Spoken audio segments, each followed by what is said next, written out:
Corintios capítulo 3, los tres últimos versículos, versículos del 21 al 23. Dice así la palabra del Señor: así que ninguno se gloríe en los hombres, porque todo es vuestro, sea Pablo, sea Apolos, sea Cefas, sea el mundo, sea la vida, sea la muerte, sea lo presente, sea lo porvenir, todo es vuestro. Y vosotros de Cristo, y Cristo de Dios. Amén. Que el Señor bendiga su santa palabra. Continuamos pues con esta serie de estudios, de mensajes acerca del tema de la Iglesia. Pues ya veíamos acerca de ella, porque estamos en un periodo, en una fase de, se puede decir, de preparación, ¿no?, para que nos podamos constituir también como una iglesia, como una congregación local en Bilbao y en Miranda. Entonces, hemos estado comenzándolo, viéndolo también aquí en la carta a los Corintios. Hemos estado viendo sobre todo el tema de las divisiones de la iglesia en Corinto, ¿no? Y que ello pues se debía sobre todo a los partidismos que se generaban, la guerra de grupos que se hacían, pues los grupos en torno a distintos líderes. Unos decían que eran de Pablo, de Apolos, de Cefas, de Pedro. Y bien, pues ahora con estos versículos ya el apóstol Pablo está concluyendo este tema de la división. Ya a partir de ahora pues estará hablando de otros temas en esta carta. Y bien, pues en estos versículos que hemos leído, aquí en versículo 21 al 23, Pablo está expresando ya de manera, definitiva, cuál ha de ser la actitud de los creyentes hacia los pastores de la iglesia, ¿no? Hacia Pablo, Cefas, Apolos, por extensión a todos los ministros en la iglesia. Entonces, de esta manera, en el versículo 21 dice: así que ninguno se gloríe en los hombres, ¿no?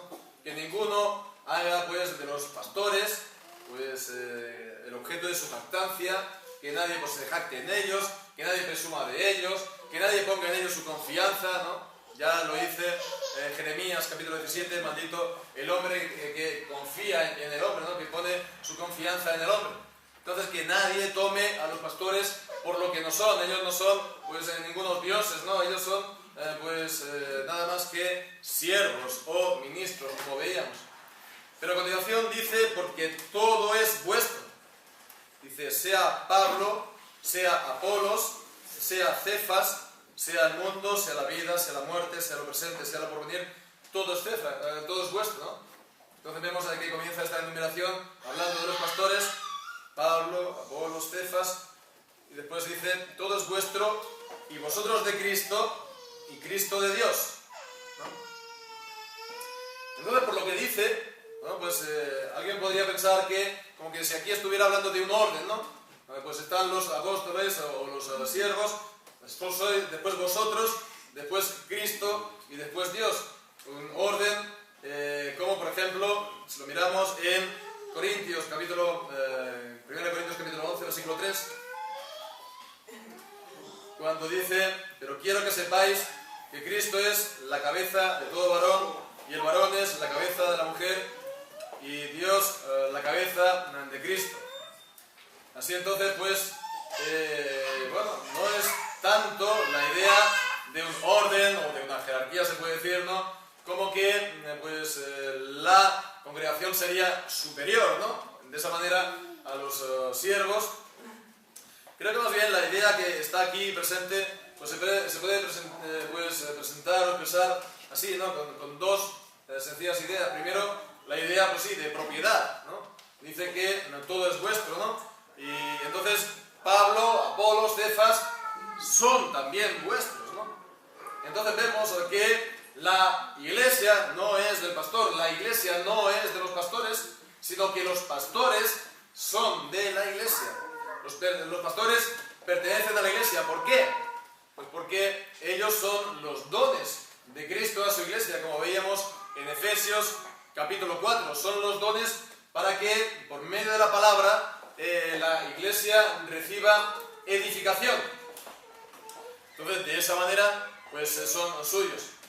Pero también podemos decir que, comparando esto con lo que también nos dice en 1 Corintios 7, versículo 23, dice que no os hagáis esclavos de los hombres, por precio fuisteis comprados, no os hagáis esclavos de los hombres. También estaría aquí presente la idea de la libertad, ¿no?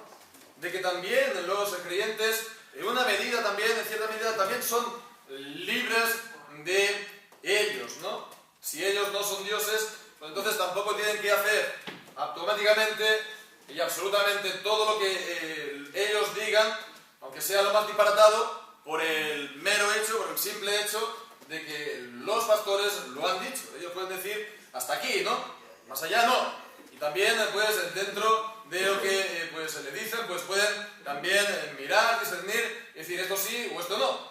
Entonces, vemos que también estaría pues esta idea presente, ¿no? Entonces, bueno, creo que, no sé si esto es un tema como muy habitual, ¿no? De tratar en el púlpito de, digamos, la actitud o la relación de los pastores con la iglesia o la congregación, pero esto es algo que también pues, nos lo encontramos en la palabra y que conviene también pues tratar, porque es algo que de una manera o de otra también nos lo encontramos en la actualidad. Por una parte, pues están, pues lo dicho, aquellos que lo toman pues prácticamente como dioses, ¿no? Entonces, bueno, los pastores son los que están en un pedestal y, bueno, todo lo que dicen los pastores automáticamente, esto no se cuestiona y se tiene que cumplir, ¿verdad?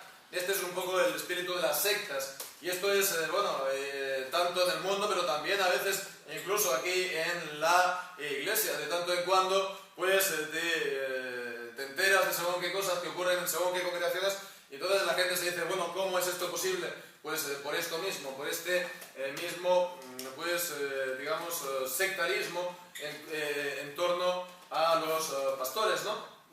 De tener aquí pues su autoridad, ¿no? Pues de manera incuestionable, de una manera, pues bueno, que ellos son los únicos ungidos, ¿no? En la congregación. Pero por otra parte, en el otro extremo estarían aquellos que prácticamente conciben bueno, como los pastores como si fueran unos empleados de la iglesia, unos simples empleados de la iglesia, unos simples funcionarios de la iglesia, ¿no? Entonces, bueno, la iglesia pues tendría entonces de esta manera y tiene, en muchos casos, pues completamente el control o la autoridad, ¿no? Entonces, pues los quitan y los ponen a voluntad, ¿no? Y entonces muchas veces también, pues les dicen, pues lo que quieren oír y lo que no quieren oír también, ¿no? Y hay entonces según qué cosas que son tabú y que no se pueden tratar, ¿no? Y que se lo tratan, pues entonces también su situación en la iglesia peligra. Entonces, bueno, si en un lado está entonces el espíritu de la secta, pues entonces en el otro, este mismo, pensemos que es de lo más corriente, ¿no? Sería un poco el de las iglesias ya establecidas, las iglesias evangélicas ya establecidas, que ya tienen una cierta tradición, se puede decir, pues acaban normalmente de esta manera, ¿verdad? Y es sobre todo el espíritu de las iglesias liberales, a donde pues ha triunfado o se ha establecido el liberalismo teológico de pues, considerar entonces a los pastores de esta manera que estamos hablando. Bien, pues entonces al hablar de esta libertad que decimos, es esto último que es lo que se encuentra aquí en estos versículos, de lo que está aquí hablando Pablo. ¿Cómo hemos de considerar entonces esta libertad de la que estamos hablando? Pues bien, esto es lo que vamos a intentar considerar en esta tarde y vamos a comenzarlo pues estableciendo principalmente un principio fundamental, básico, que es que los creyentes y la iglesia, bueno, pues tienen esta libertad, sí, pero esta libertad, ¿no?, con respecto a sus pastores, no es para que los creyentes hagan su voluntad, ¿no?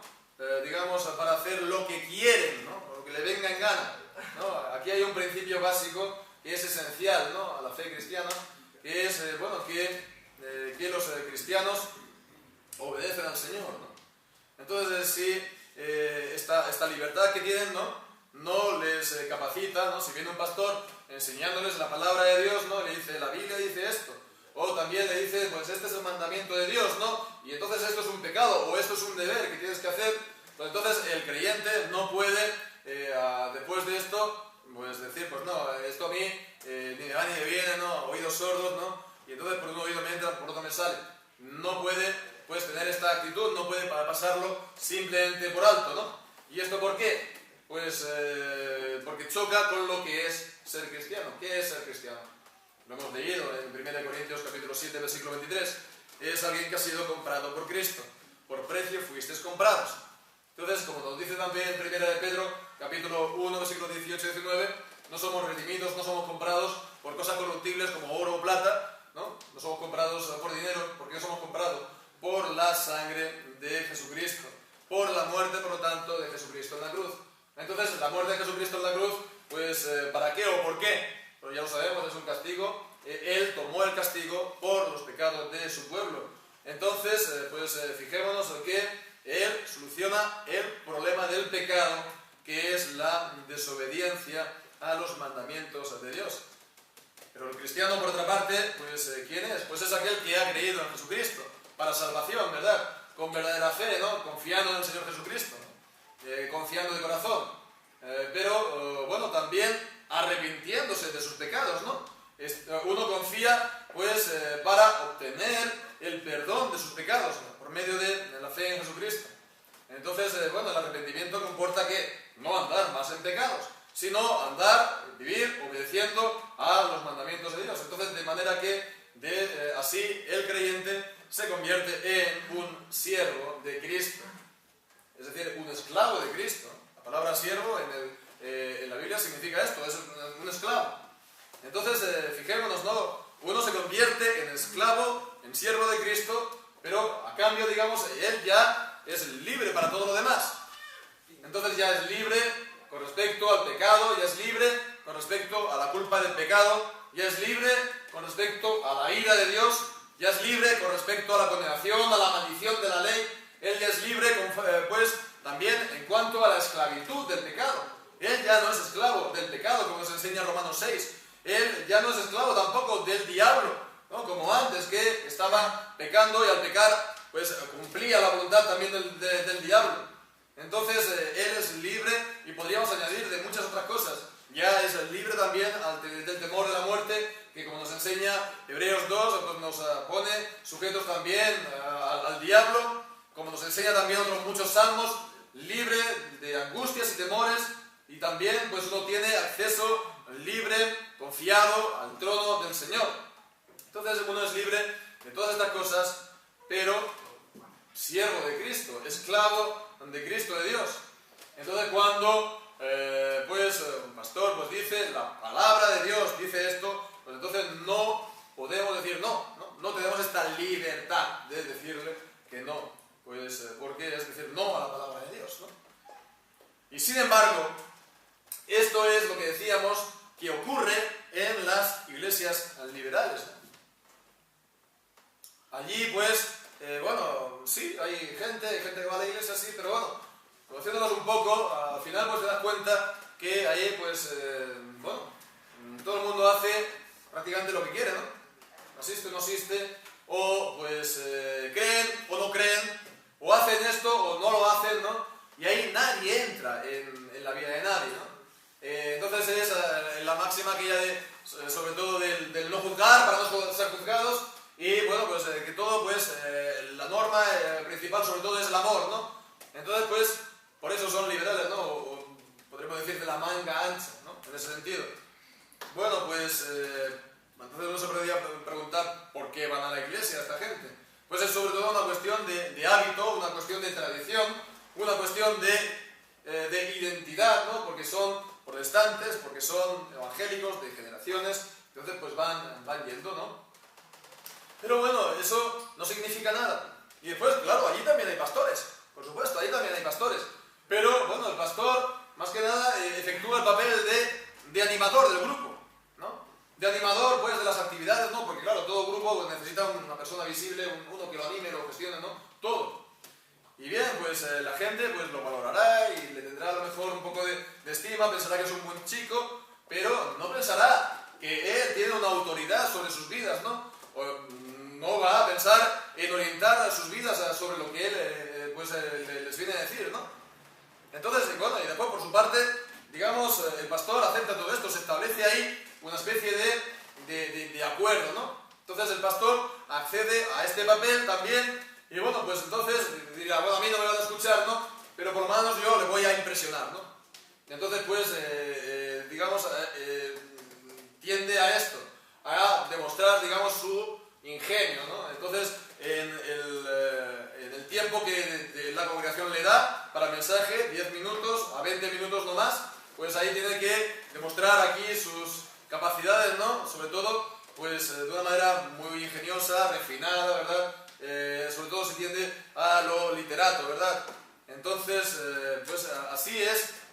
Yo no sé si tenéis, pues, alguna experiencia, habéis tenido algún contacto en este tipo de iglesias, con este tipo de ministerios, pero os puedo asegurar que esto es lo que ocurre, ¿verdad? Así se acaba. Entonces esto es lo propio del liberalismo y de las iglesias liberales, pero que no se puede confundir con la libertad de lo que estamos hablando. ¿Por qué? Pues ya lo hemos dicho, esto atenta con algo esencial a lo que es el ser cristianos, no por lo tanto a la fe misma cristiana, ¿no? Bien, pues entonces esto por una parte, lo que no es esta libertad. Entonces vemos ahora de una manera positiva lo que sí que consiste, que tiene por una parte la libertad de la iglesia es la de servir a Dios.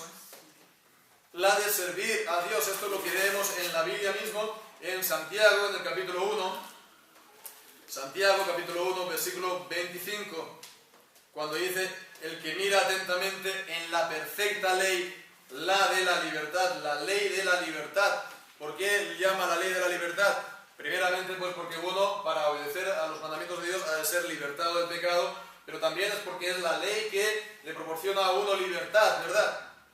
¿No? La libertad es lo que funda esta obediencia, ¿verdad? Es lo que le marca también sus límites, ¿no? Es lo que le marca también sus límites a esta libertad, porque cuando te sales de esta obediencia, entonces pecas. Entonces, ¿qué? Te vuelves otra vez a la esclavitud, ¿no? A la esclavitud del pecado, a la esclavitud también del diablo o de los hombres. Entonces, por eso dice la ley de la libertad, porque mientras la estás cumpliendo, eres libre. Cuando la transgredes, te vuelves otra vez esclavo. Así pues,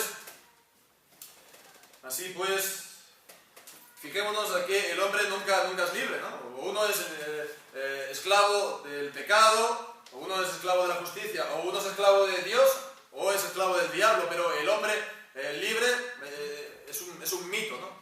Sobre eso se fundan nuestras sociedades actuales, no, pero es un mito, eso no existe. Entonces, de una manera o de otra, el hombre es esclavo. Entonces, bueno, vemos que los creyentes, por lo tanto, somos libres para seguir la palabra de Dios, ¿no? Somos libres para obedecerla, y es entonces ahí donde entra, digamos, en acción el papel del pastor. ¿Por qué? Porque ellos son llamados por Dios, ¿para qué? Para traer la palabra de Dios al mundo, en un sentido general, pero de una manera sobre todo especial a la iglesia. Han de traer la palabra de Dios a la iglesia. Y bien, por lo tanto, es en la medida que traen la palabra de Dios, en la medida que traen la enseñanza de la Biblia, entonces los creyentes, los tienen que reconocer, respetar y estar sujetos a su palabra, a su enseñanza, ¿verdad? ¿Por qué? Porque de esa manera están sujetos también a la palabra de Dios, ¿no? Entonces no es la autoridad del pastor como persona, no es su persona, ¿no? Es, digamos, su ministerio. No es la autoridad de su persona, sino es la autoridad de la palabra de Dios que él está ministrando. Por lo tanto, el pastor lo único que tiene que hacer es traer la palabra de Dios al creyente. ¿Por qué? Pues porque el creyente pertenece a Dios, porque ha sido libertado del pecado y se ha sometido, pues, al Señor. Y entonces, pues, por lo tanto, con la ayuda del Señor lo puede cumplir.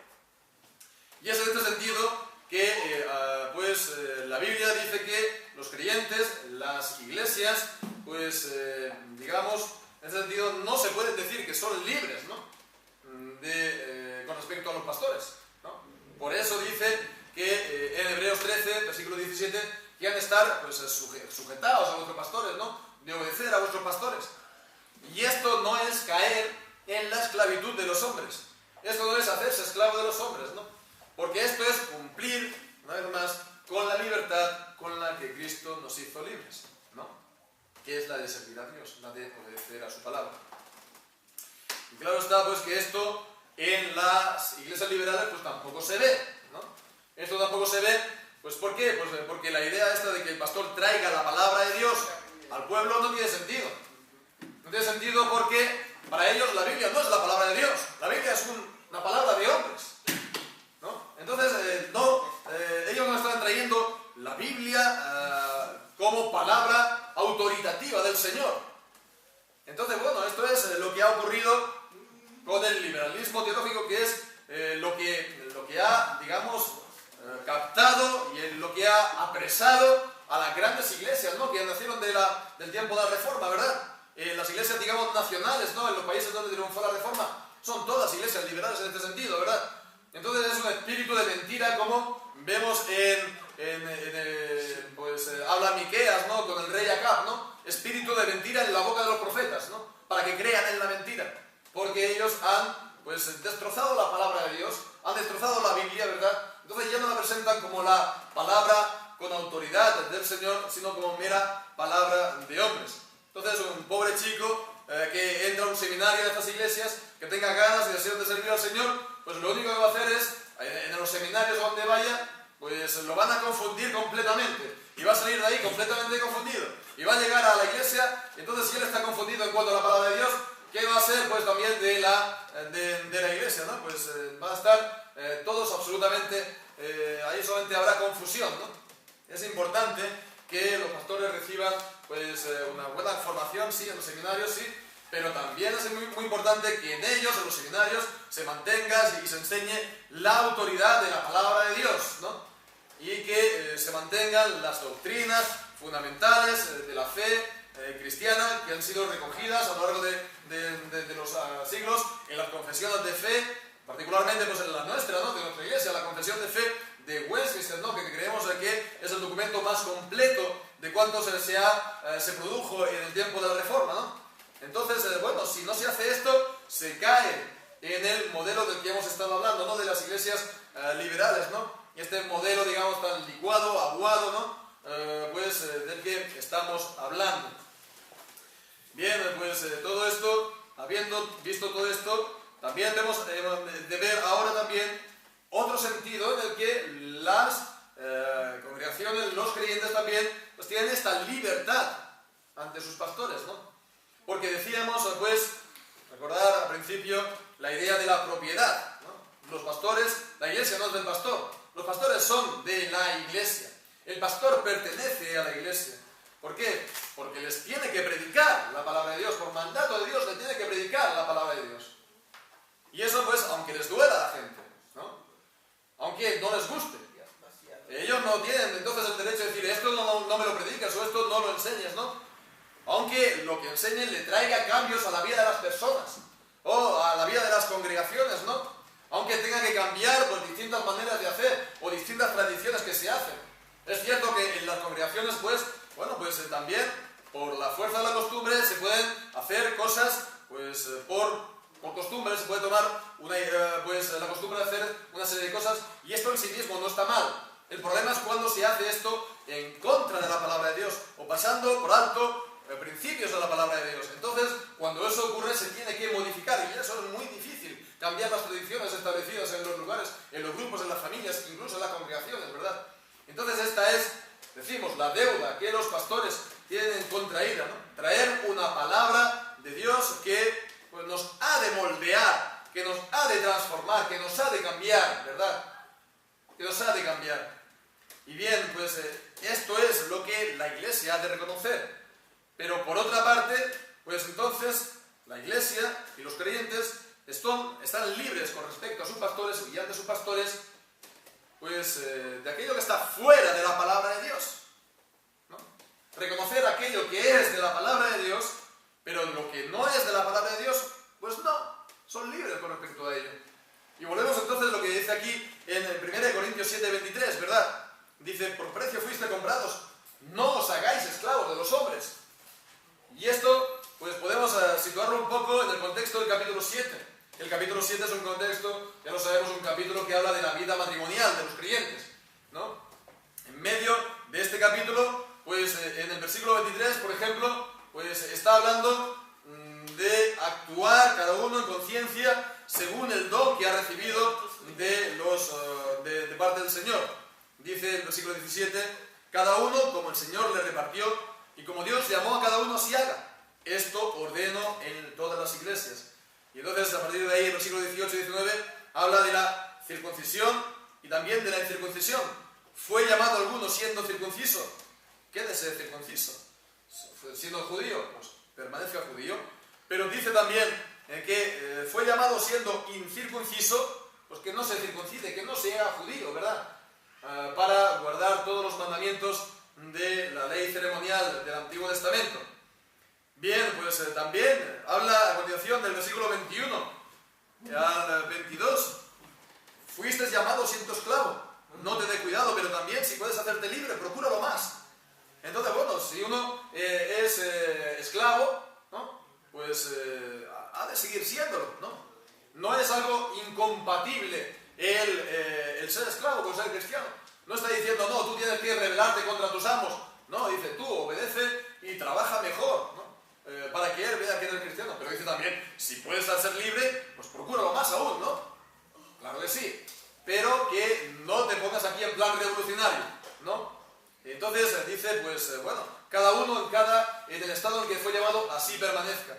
Y después también, en los versículos, hemos leído el versículo 23 y del versículo 24 también, el estado de solteros y de casados. Cada uno, hermanos, en el estado en que fue llamado, así permanezca para con Dios. Y después entonces continúa, en cuanto a las vírgenes, no tengo mandamiento en cuanto al Señor. Entonces, bueno, pues habla de que si uno pues fue llamado siendo casado o siendo soltero. Entonces la idea aquí es, en todo esto, el versículo 23 que cuenta aquí, ¿verdad? ¿Qué hace el versículo 23 aquí diciendo no os hagáis esclavos de los hombres? Pues si miremos el contexto de la carta y de las cartas del apóstol Pablo, pues lo que ocurría es que precisamente estos eran cosas que en el tiempo de los apóstoles ya había gente que estaba mandando, ¿verdad? Introduciendo mandamientos en cuanto a estas cosas, ¿verdad? Entonces, pues, por ejemplo, estaban, lo sabemos, ¿no? En Gálatas, en Hechos 15, aquellos que obligaban a los creyentes gentiles el circuncidarse para hacerse judíos, ¿no? Pero también están aquellos, en 1 Timoteo 4, que prohibirán casarse. Y también prohibirán ciertos elementos, ¿no? Y también en Colosenses capítulo 2, versículos 20, 21 y 22, pues que también están ordenando la observancia de días y de fiestas, ¿no? Normalmente también en cuanto a las fiestas judaicas, ¿no? Del Antiguo Testamento, pero sabemos que no es esto solamente, ¿verdad? Porque esto es algo que se ha mantenido en los siglos. Esto es también algo que en la Iglesia Bautista ha ocurrido, ¿verdad? Prohibirán casarse, es lo que han hecho, ¿no? Y entonces, pues los ministros ellos no lo permiten, ¿no? Pues el casarse. Lo pudieron hacer durante los primeros 1000 años de cristianismo, después del año 1000 lo prohibieron completamente y a partir de ahí, pues ya es pecado. Y ellos, pues, si lo hacen es un pecado y es algo inhabilitante, ¿no? Según ellos, para ser un ministro en su iglesia. Por lo que quiere decir también de las fiestas, ¿no? De las fiestas de guardar, que tienen, ahora todavía menos, pero con todo y con eso, ¿cuántas fiestas, no? Hay en nuestro calendario, pues en honor a vírgenes, a santos, etcétera, que tienen, según ellos, el mismo valor que el día del Señor, que es el único que el Señor ha instituido en su palabra, ¿verdad? En la Biblia. Y bueno, pues incluso mayor valor. Porque, bueno, si alguien trabaja un Viernes Santo o trabaja una Navidad, eso sería la gran profanación, ¿no? Pero, que en Madrid o Barcelona se estén jugando el domingo por la tarde, eso no es ningún problema, ¿verdad? Entonces, fijémonos después de qué fácil es caer en todo esto. Pues también en las abstinencias, ¿no? Mandan no comer según qué alimentos en según qué días. O las indulgencias, ¿no? Mandamientos de hombres. Tú paga para que los pecados tuyos o los pecados de otros sean perdonados. O haz unas cuantas misas para sacar las almas de los difuntos del purgatorio. Y así un largo etcétera, ¿no? Entonces esto es lo que ha ocurrido, ¿no? Que se abrogan ellos una autoridad que no tienen y que se ponen entonces al mismo nivel de la palabra del Señor. Pero fijémonos qué fácil es caer también esto en las iglesias evangélicas, ¿no? Allí donde el pastor es la figura pues única, indiscutible en la congregación, ¿no? Pues que él solo manda, que él puede llevar pues la vida de todo y de todos en todo momento, y que él pues le dice, bueno, mira, no hay que ver pues televisión, es un pecado, o si tú quieres ser miembro de la congregación, no te enchufes a internet, o etcétera, etcétera. Hay tantos, ¿no? Bueno, pues a jugar un deporte, pues eso es algo completamente mundano, etcétera, etcétera, ¿no? Y esto es también algo que tantas veces ocurre en otros círculos, ¿no? Y que la gente tiene que estar, por lo tanto, obligada a hacerlo, porque si no, pues está faltando, ¿no?, a la palabra del pastor, está rebelándose en contra del pastor, y que puede ser, por lo tanto, también puesta en disciplina. Pero fijémonos que esto también puede ocurrir en las iglesias establecidas, ¿no? En las iglesias establecidas, porque esto es humano. Y para eso, a un nivel local, pues es tan importante lo que estamos hablando. Y ya hablaremos, pues, Dios mediante, pues más adelante, acerca del consejo local, ¿verdad? El creyente no está obligado, entonces, a estar siguiendo estos mandamientos, ¿no? Pero para que no sea esto la gran anarquía en una congregación, tiene que estar el consejo local. Y entonces el pastor está en el contexto del consejo, juntamente con otros ancianos y también con los diáconos. No es él la única voz, no es él la única persona. Y también esto de la iglesia local, juntamente con la iglesia en un sentido más amplio, ¿no?, más general, ¿no?, el presbiterio, o como lo queramos también decir, ¿no?, la iglesia más amplia, ¿no? No puede entonces tampoco pues imponer pues la celebración de una serie de festividades, o pues de una serie de liturgias, o cantar una serie de cantos, ¿no?, o pues también imponer pues de toda una serie de normas que no sean pues de la palabra de Dios, ¿no? Las que son de la Biblia, sí. Los que son de la palabra de Dios, sí. Pero los que son fuera de la palabra de Dios, está la libertad de los creyentes, ¿verdad? Está la libertad de los creyentes. Entonces, fuera de aquello, de lo que es de la palabra de Dios, no se puede imponer, ¿verdad? Porque fijémonos ya para concluir, hermanos, la tendencia natural nuestra, ¿cuál es? La tendencia natural nuestra tendencia natural es desobedecer a Dios. Con lo cual, nuestra tendencia natural es hacernos esclavos de los hombres. Eso es la tendencia natural nuestra. Y como dice la Confesión de Fe de Westminster, en el apartado del capítulo acerca de la libertad de la conciencia, pues obedecer a los hombres como si fuera la palabra de Dios, ¿no? Y por causa de la conciencia, es decir, pensando que si no lo haces estás pecando, eso es una traición a la conciencia. Eso es una traición a la conciencia. Y por lo tanto a Dios mismo, que es el Señor de la conciencia. Porque es poner a un hombre en el lugar de Dios. Y eso no puede ser. No es nada espiritual el someterse, ¿no? Como en la iglesia romanista, ¿no?, el voto de obediencia, ¿no?, que no está hablando de la obediencia en la palabra de Dios, sino de toda orden que le dé los superiores, ¿verdad? Una tal sumisión no es nada espiritual, no está haciendo méritos, no está mostrando unas virtudes cristianas, porque como decimos en Westminster se dice que esto es una traición al Señor, ¿verdad? Entonces esto es algo muy importante, ¿no?, para la iglesia presbiteriana, para el presbiterianismo, ¿no?, esta libertad de la conciencia, y siempre tenemos que tener las cosas bien claras y tenemos que tener esto, pues también estar alerta con nosotros mismos, ¿verdad? Para no caer en todo esto, ¿verdad? Pero decimos, es muchas veces más fácil decirlo que hacerlo, ¿verdad? Hemos de mantener siempre la fidelidad al Señor por su palabra, por encima de todos. Si uno ha caído en esto, si uno está en esta situación, en una congregación, pues la cuestión que tiene que hacer es simplemente arrepentirse. Eso no está bien, es un pecado, se tiene que arrepentir, volver a Cristo, para servirlo solo a Él y solamente por la verdad de su palabra. Entonces, pues, volverse a Dios, volverse a Cristo y decirle: Señor, tú a mí me has redimido, tú a mí me has comprado, yo soy el tuyo, yo soy solo tuyo, ¿verdad? Entonces, decirle que me libre, que nos libre de la esclavitud de los hombres y que nos haga ser siervos, ¿no? Porque la esclavitud al Señor trae libertad, ¿no?